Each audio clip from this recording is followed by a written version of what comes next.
Ganito pala ang ginagawa ko morning guys, dito sa trabaho ko sa mga TV lang Messenger, hatid ng documents, Monday to Friday lang po ang trabaho natin diyan. Okay? Kailangan kumawid para sa pamilya. At pagkatapos naman natin ng duty natin sa trabaho, so ito na nga paglabas natin ng office ng 5 o'clock. So magre-ready na po tayo ng ating uniform at tayo naman po ay magjo-joyride bilang part-time natin hanggang 10 o'clock or 11 po ng gabi. Depende po yan sa dami ho o sa volume ng pasero na sasakay sa atin.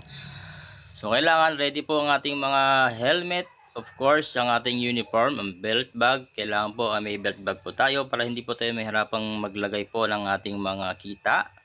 Kailangan po naka-belt. Tapos yung pagsukli po mas madali po siyang makuha ng panukli. Unlike dun nakalagay lang sa bulsa na medyo masikip po ang ating pantalon. So mahirapan po tayong dumukot ng panukli at of course maglagay din po ng pera na may tendency po na mahulog. And then tayo po dapat ay naka-uniform. Of course, yan po ay bilang pagkilala po ng ating platform. Para alam din po ng pasahero natin kung ano pong platform ang kanyang nasakyan o kanyang nabook. Kasi po tatlong platform po tayo. So of course, nire-ready din po natin ang helmet po ng ating magiging pasahero. Kailangan po well maintained of course. At kailangan po nating linisin lagi ang helmet. So kung may sasakay at bago sasakay, kailangan po naka-spray. So mabango at tanggal po bakterya ng ating helmet. Maraming ulo po ang gumagamit ng ating helmet.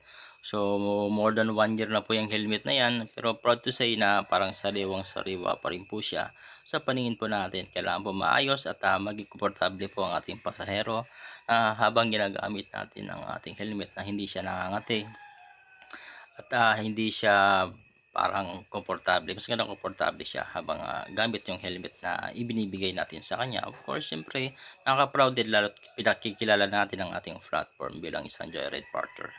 So, ayan po, niready po natin yung helmet at nilalagay lang po natin sa harapan yung helmet para po mas madali siyang makuha at madali pong mailagay.